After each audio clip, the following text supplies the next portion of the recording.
자, 안녕하십니까 여러분. 거의 없답니다.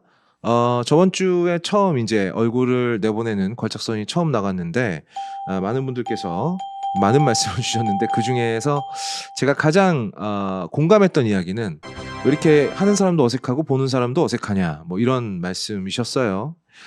네, 근데 저도 역설적이에도 여기저기서 방송은 많이 하는데 혼자 이렇게 카메라를 쳐다보면서 얘기하는 거는 그런 방송은 네, 없었습니다. 그래서 누가 옆에서 말을 중간에 끼어들지도 않고 대화를 나눌 필요도 없이 그냥 혼자서 제 이야기를 쭉 하는 형식의 방송은 저도 굉장히 오랜만이고 뭐 예전에 이제 한 벌써 몇 년 전인가요? 한 6, 7년 전에 거쳐서 라이브 할 때 말고는 거의 처음이라 저도 좀 어색했던 점이 없잖아 있었습니다. 어색했다는 걸 인지했으니까 덜 어색하게 해봐야지 하고 한다면 아마도 더 어색해지겠죠. 그래서 그냥 이대로 나가겠습니다. 뭐 이러다가 이제 익숙해지면 그 자체로 제가 좀 긴장이 풀리면서 편해지지 않을까. 오늘은 굉장히 짧게 다룰 겁니다. 왜냐하면 이 영화에 그 여러분들께서 그렇게 큰 관심이 있을 것 같지 않고 그리고 워낙에 이 영화가 평가할 부분이 많지가 않아요. 나머지 부분들은 다 딱 정해져 있고 평가할 수 있는 부분은 굉장히 소량입니다. 짧게. 오늘은 그냥 뭐 원작 영화에 대한 추억 얘기가 더 많이 등장을 하니까요. 오늘의 영화는 쥬라기 월드 새로운 시작입니다.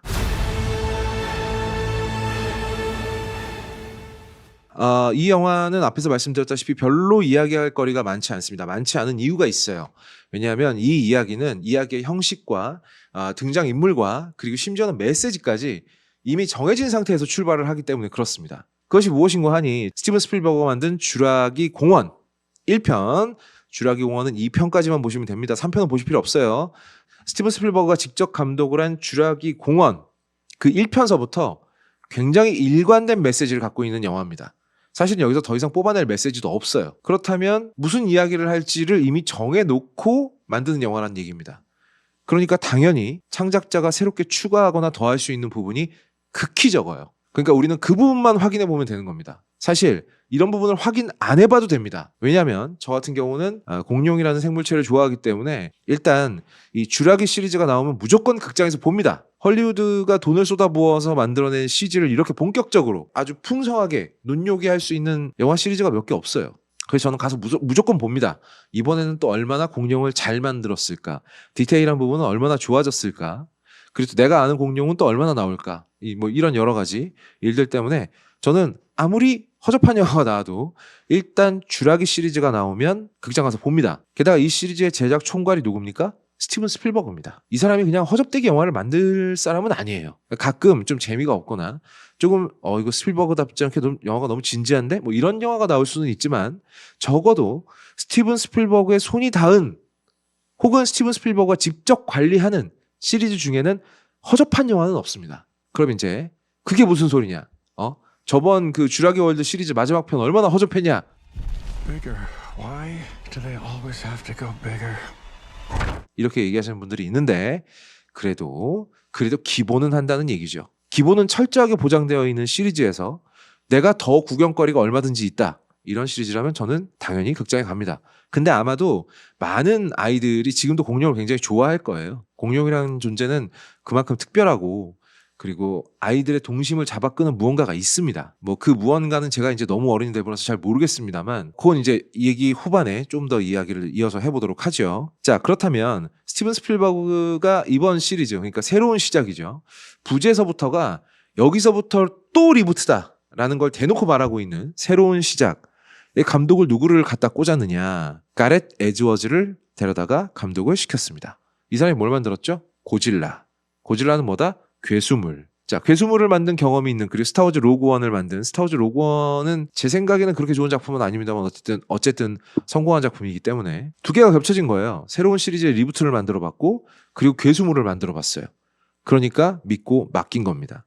사실상 가렛 에즈워즈 감독이 이 영화의 연출을 맡기로 했을 때 이미 시나리오는 다 나와 있는 상태였다고 해요. 그러니까 더더욱 감독은 장면의 연출 외에는 딱히 창작을 할 거리가 없죠. 우리가 아는 맛입니다. 아는 맛. 우리가 맥도날드에 가서 햄버거 시키면 무슨 맛일지 알고 시키잖아요. 말도 안 되는 맛의 햄버거가 나오진 않잖아. 뭐 가끔 신호등 치킨 같은 정말 말도 안 되게 이상한 뭐 괴작이 나오기도 합니다만 그건 우리가 굳이 먹을 필요가 없고 보통 패스트푸드 하면 우리가 아는 맛이 나오지 않습니까? KFC 치킨이라든지 맥도날드 햄버거라든지 버거킹 햄버거라든지 이 시리즈는 그냥 아는 맛이에요. 그렇다면 거기에 약간의 변형만 들어갈 수밖에 없는 거죠. 자, 그렇다면 애초에 스티븐 스필버그가 세워놓은 금기들을 건드리지 않으면서 그 안에서 얼마나 새로운 창작력이 발휘되었는가, 혹은 얼마나 제대로 된 공룡 구경을 할 수 있는가가 이 영화를 볼까 말까를 판단하는 거의 유일한 기준이라고 볼 수 있겠습니다. 그렇다면 이번 영화는 어땠을까?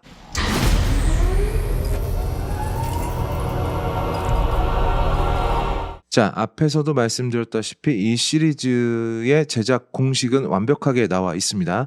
닫혀있는 시리즈예요. 막말로 어벤져스가 나와서 공룡 군단하고 싸우기 시작하면 그건 더 이상 쥬라기 시리즈가 아니죠. 뭐 어차피 판권 때문에 가능하지도 않은 일이겠지만, 그렇다면 그 확고한 법칙이 무엇이냐? 여러분도 다 아는 거예요. 일단 왜 지금 21세기에 공룡이 존재하는가에 대한 해답은 앞의 시리즈에서 이미 보여줬습니다. 그러니까 거기에 대해서는 추가로 설명할 게 없어요. 오히려 설명을 하면 할수록 근본에서 멀어지기 때문에. 그리고 그 공룡들, 그러니까 현대과학으로 다시 한번 21세기에 부활시킨 그 공룡들을 통제할 수 있다고 믿는 멍청한 자본가가 등장하게 됩니다. 보통 이제 거대 기업이라든지 아니면 그 거대 기업의 하수인들이 등장을 하죠. 굉장히 무모한 친구들입니다. 우리가 공룡을 마음대로 컨트롤할 수 있다. 마치 애완동물처럼 우리가 키워가지고 말처럼 우리가 원하는 데 써먹을 수 있다고 착각하고 달려드는 애들이에요. 보통 이제 이런 것들은 굉장히 커다란 그 뒤에 있는 몇십 배가, 몇백 배, 몇천 배가 되는 경제적인 이득을 보고 달려드는 경우가 많습니다. 그리고 그에 맞서는 존재가 있어야 되겠죠. 순수하게 고생물학을 사랑하는 과학자, 보통 이렇게 과학자거나 과학자 커플이 등장을 하게 되죠. 원작에서는 자본가 쪽은 이제 존 해먼드라는 이건 이제 원작 소설에서 등장을 하는 사람입니다.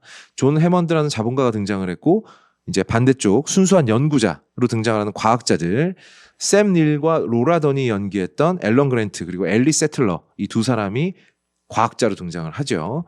그리고 또 하나 빠져서는 안 되는 등장인물들이 있죠. 아이들입니다. 쥬라기 공원에서는 이제 이 앨런 그랜트의 조카들인가요? 아마 조카들일 겁니다. 예, 조카들이 함께 등장을 했고요. 그렇다면 영화 속에서 이 아이들은 무엇을 상징하느냐?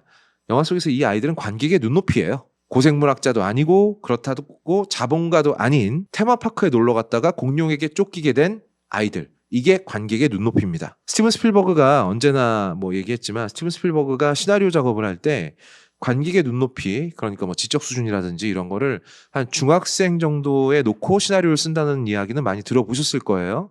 그런데 스티븐 스필버그가 위대한 흥행 감독인 이유는 단순히 시나리오를 그 눈높이에 써서 맞춰서 쓰기 때문이 아닙니다. 관객들이 실제로 중학생 정도의 연령대로 돌아갈 수 있게 만든다는 거죠. 이 두 가지는 상당히 다릅니다. 그걸 전 세계에서 가장 잘하는 사람이 스티븐 스필버그였던 것이고요. 그래서 이 관객들은 이 아이들의 시선을 따라서 정말로 편견 없이 순수하게 공룡을 보고 그냥 놀라요. 그런 역할을 할 아이들이 필요합니다. 그리고 이 아이들은 가장 공룡으로 인해서 발생하는 어떤 공포, 호러 이런 감정들을 관객에게 전달하기도 아주 효과적인 요소죠. 다만 그건 제대로 컨트롤이 됐을 때 얘기입니다. 자, 등장인물 나왔죠. 이야기 뭐겠습니까? 공룡한테 달려들었다가 내가 널 통제하고 말겠어, 혹은 내가 너한테서 뭘 뽑아내고 말겠어, 이렇게 달려들었다가 처참하게 실패합니다. 인간은 원시 시대로 돌아가서 이 쥬라기 공원 혹은 쥬라기 월드 안에서 공룡의 사냥감으로 전락을 하게 되죠. 원시적인 공포를 느끼게 되는 겁니다. 그러다가 마지막에 죽을 놈은 죽고 살 사람 사는 그런 이야기 구조예요. 이보다 뻔할 수 없습니다. 근데 여기에 살짝 변형이 하나 있었다면, 쥬라기 월드 시리즈에서 크리스 프렛이 연기했던 오웬 그레디라는 인물이 있는데, 이 인물은 조금 다릅니다. 이 인물은 굉장히 미국적인 캐릭터면서도 인디아나 존스의 또 다른 변형이거든요. 원래 인디아나 존스가 그렇지 않습니까? 누구보다도 고고하게 진심이고 전 세계에 널려있는 유적들을 찾아다가 박물관에 놓고 싶어 하죠. 겉보기는 그래요. 근데 실상 알고 보면 자기가 찾은 유물들보다 부셔버린 유물이 더 많고요. 부셔버린 사원이 훨씬 더 많고, 그렇게 어찌저찌 찾아가지고 유물을 가지고 지네 나라로 가버려요. 심지어 얘는 그냥 사실상 약탈자예요.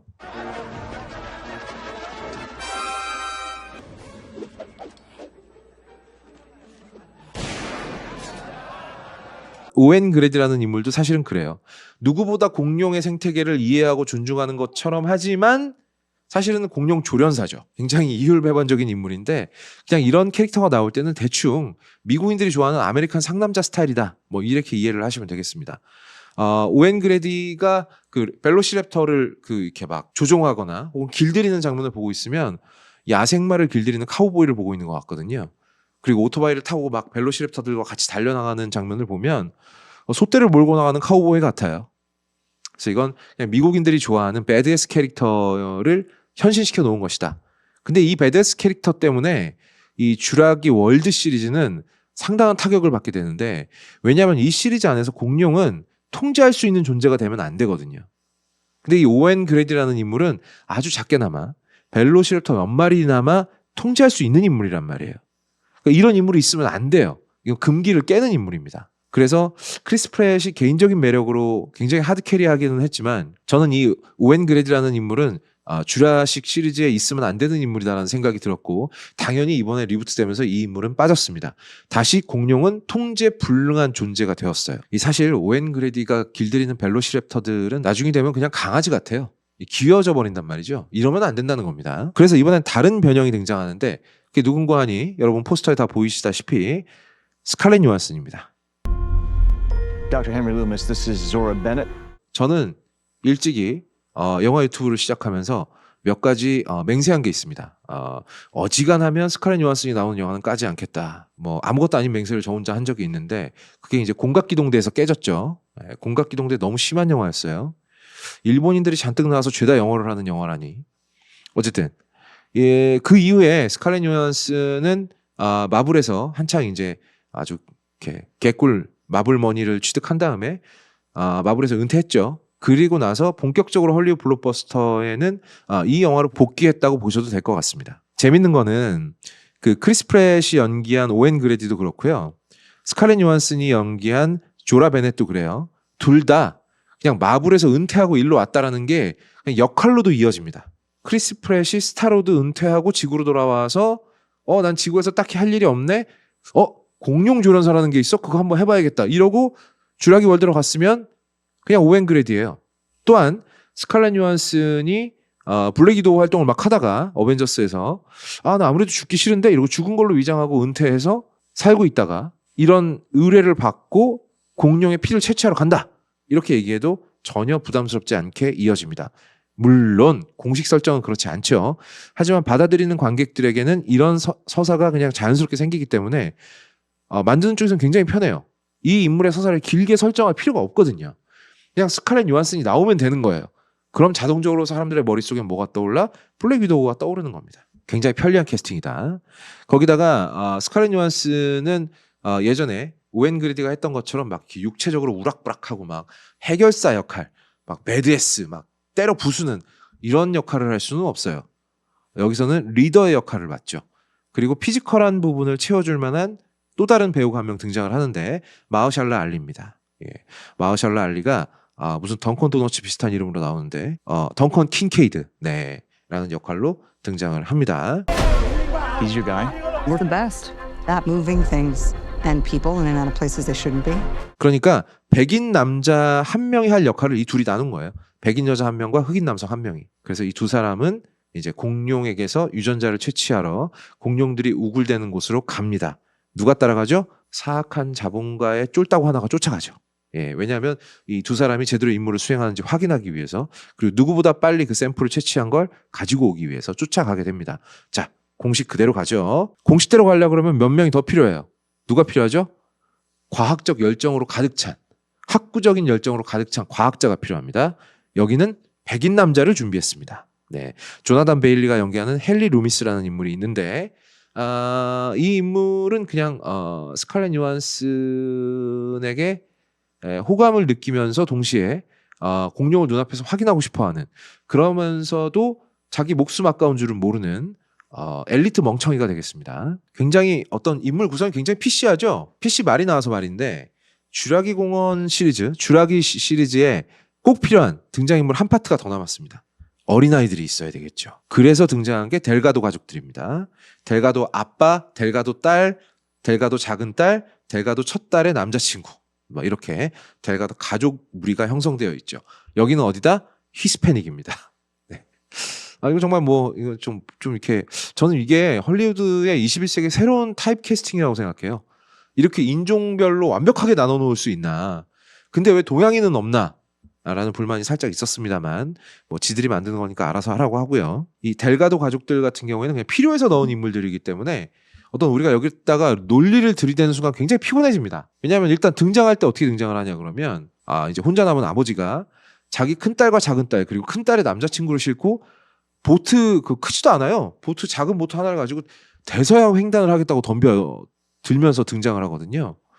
그래서 저는 이거 새로운데? 이 아빠가 큰딸의 남자친구를 대서양 한복판에서 살해해버린 다음에 바다에다 버리려고 그러는 건가? 라고 생각을 했거든요. 원래 그 모든 아버지들의 공적은 큰딸 남자친구 아니겠습니까? 그래서 그러면 이거 뭐 연쇄살인마 가족인가? 뭐 이렇게 생각을 했는데 그게 아니더만요. 그냥 가족이었어요. 어쨌든 이 가족들은 이 시리즈에는 필요에 따라서 무조건 등장할 수밖에 없는 캐릭터들입니다. 그러니까 논리적으로 생각할 필요가 1도 없다는 얘기입니다. 그렇다면 등장인물 다 나왔고요. 대충 이 사람들이 해야 될 미션과 겪게 될 재앙, 재난, 조난 이런 것들이 이미 다 나왔습니다. 오픈 소스예요. 나머지는 그냥 이제 톱니바퀴처럼 돌아가게 되어 있는 겁니다.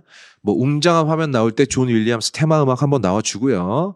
그리고 귀여운 공룡 그리고 초식 공룡 몇 번 구경하다가 육식 공룡 등장해서 쫓기다가 성인 남자들은 막 잡아서 뜯어 먹히고 공룡이 마치 아이들은 안 보이는 것처럼 행동을 하죠. 위기 일발까지는 가지만 아이들은 안전하게 섬을 탈출한다. 스토리 구조도 이미 다 나왔습니다. 그리고 마지막에 메시지는 뭐예요? 희망찬 메시지.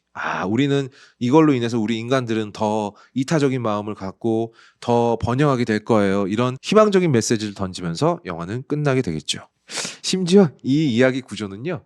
모든 쥬라기 시리즈에 똑같이 적용됩니다. 그렇다면 이제 궁금증이 들 수밖에 없겠죠. 이렇게 뻔한 영화가 왜 매번 성공을 하는가? 이렇게 뻔한 영화가 이렇게 거대한 자본으로 만들어져서 매번 비슷한 여름방학 혹은 뭐 겨울방학 시즌에 극장에 걸리는데 왜 매번 흥행에 성공하는가? 일단 저는 공룡이라는 존재가 불러일으키는 특별한 감정이 있다고 생각을 해요. 공룡은 자연 상태에서는 인간이 도저히 대적할 수 없는 어마어마하고 무시무시한 존재입니다. 하지만 멸종됐어요. 더 이상 우리에게 실제적인 위협이 되지 않죠. 호기심은 있습니다. 한마디로 내가 위험하지 않은 곳에서 구경해보고 싶은 존재라는 거예요. 자, 쥬라식 시리즈는 혹은 쥬라기 시리즈는 이 존재를 스크린 위에서 생생하게 소환해냅니다. 그리고 이 공룡을 만들어내는 영화적 기술들은 점점 발달하고 있죠. 특히나 요즘에 CG 기술이 정말 놀라울 정도로 발달을 해서 점점 더 화면과의 일체감이 그냥 말 안 해주면 모를 정도로 높아졌습니다. 이런 상황에서 공룡이라는 특별한 존재 그리고 그 공룡을 정말 살아있는 것처럼 마치 눈앞에서 보는 것처럼 구경할 수 있다는 건 굉장히 관람에 플러스가 되는 요소입니다. 솔직히 제가 영화 유튜버가 아니었으면 안 봤을 영화들 엄청 많아요. 하지만 쥬라기 시리즈만큼은 영화 유튜버가 아니었어도 다 극장 가서 봤을 겁니다. 그만큼 공룡이라는 존재가 전해주는 경이로움과 공포감을 한데 합친 감정, 이거 정말 특별한 감정이거든요. 거기다가 세계 최고의 기술자들이 달라붙어서 현존 최고의 기술을 몽땅 때려 부어서 커다란 스크린 앞에 그걸 내 눈앞에 재현을 해준다.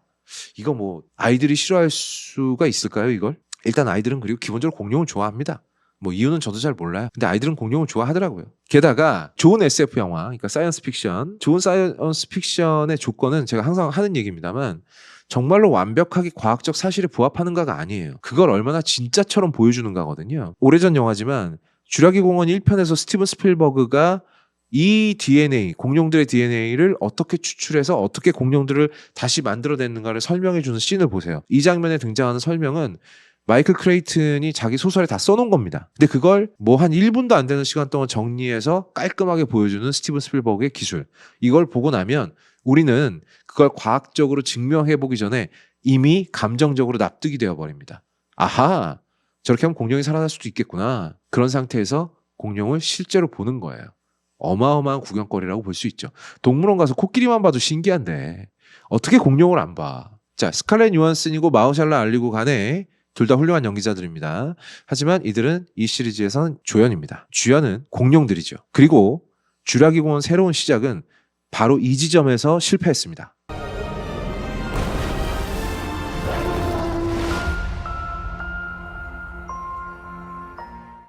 우리가 쥬라식 공원 시리즈나 혹은 쥬라기 월드 시리즈에서 내내 봤던 공룡들이 있습니다. 티라노사우루스, 벨로시랩터. 이 두 마리는 항상 봐왔죠. 이 시리즈의 진주인공들이에요, 사실은. 그런데 이번 작품에서 스티븐 스필버그든지 아니면 가렛 에즈워즈든지 두 종류의 공룡들이 좀 식상하다고 생각을 했던 모양이에요.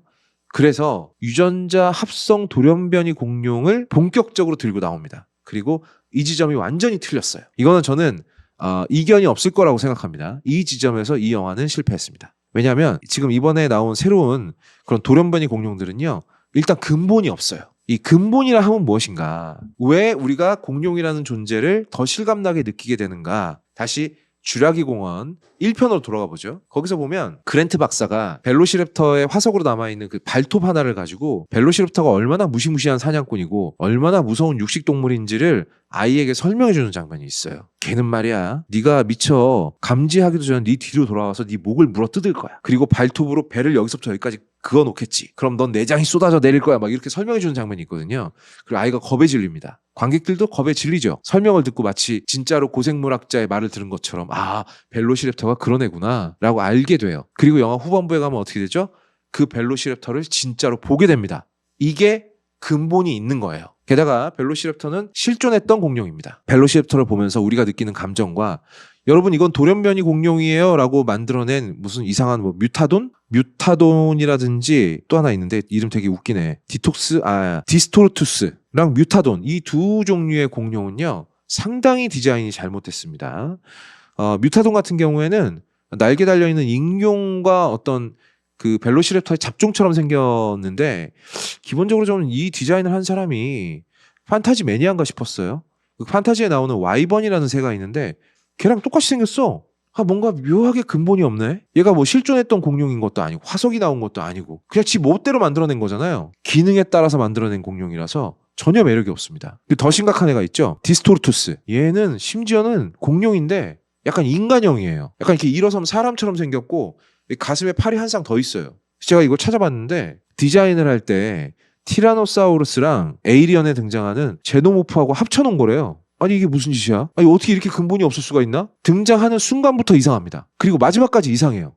분명히 뭐 돌연변이든 뭐든 간에 일단 공룡이어야 될 거 아니에요. 근데 공룡적인 특징이 전혀 보이질 않아요. 공룡이 메인인 시리즈에서 공룡을 제대로 보여주지 않는 겁니다. 그리고 그 공룡이 근본이 없어요.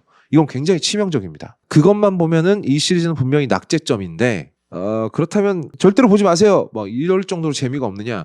이게 또 묘하게 그렇지 않단 말입니다. 왠지 아세요, 여러분? 이 시리즈에서 재밌는 장면들은 거의 전부가 오마주입니다. 뭐 대표적으로 대서양을 횡단하던 델가도 가족들이 그 모사사우루스를 만나서 굉장히 생사를 넘나드는 장면이 있는데 이거는 스티븐 스필버그의 영화 조스에서 거의 그대로 따왔다고 보시면 됩니다. 그리고 이게 스칼렛 요한슨이 배 끝머리에 매달려서 총을 쏘는 장면, 이거는 영화 조스에서 주인공이 그 배 끝부분에 매달려서 작살총을 쏘는 장면하고 거의 똑같아요. 오마주라고 볼 수 있겠죠. 게다가 제작자가 스티븐 스필버그니까 이 자식이 이쁘다. 이 애가 근본이 있네. 아주 자기 선배를 존중할 줄 아네. 이런 얘기 들었을 거 아니에요? 거기다가 편의점이라고 해야 되나? 어쨌든 상점 그 안에서 쫓기는 장면이 있습니다. 이 영화 후반부에 등장하는 장면인데 이 장면은 쥐라기 공원 1편의 부엌 추격신을 거의 그대로 오마주를 했어요. 굉장히 고전적인 느낌을 풍기면서 기본적인 서스펜스를 갖추고 있습니다. 이 두 장면은 오마주라고 할지언정 굉장히 적재적소에 잘 쓰인 아주 잘 만들어진 오마주입니다. 서스펜스 만들어내는 양도 상당하고요. 어떤 우리가 고전 스릴러가 갖고 있는 정말 괴생물체에게 쫓기는 그런 긴장감도 아주 잘 표현해냈습니다. 하지만 그건 다 원작이 있는 영화들이고 거기서 가져온 것들이죠.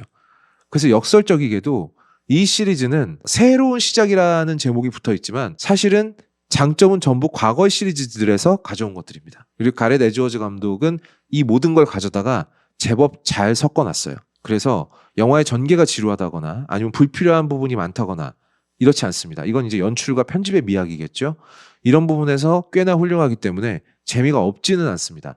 하지만 결정적인 부분에서 김을 완전히 스스로 빼버리는 굉장히 악수를 저질러버리고 말죠. 저처럼 그냥 공룡 시리즈를 하면 환장을 하는 분들이거나 아니면 나는 극장에서 커다란 화면으로 이 헐리우드의 돈지랄을 제대로 보고 싶다. 이런 분이 아니라면 이 영화는 별로 권해드리고 싶지 않습니다. 스칼렛 요한슨의 광팬이다. 뭐 그렇다면 가서 보셔도 되겠습니다.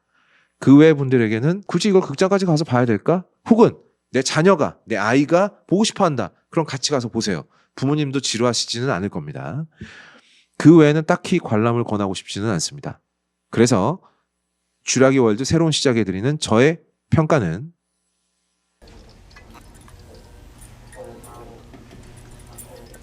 We should have gotten Cooper.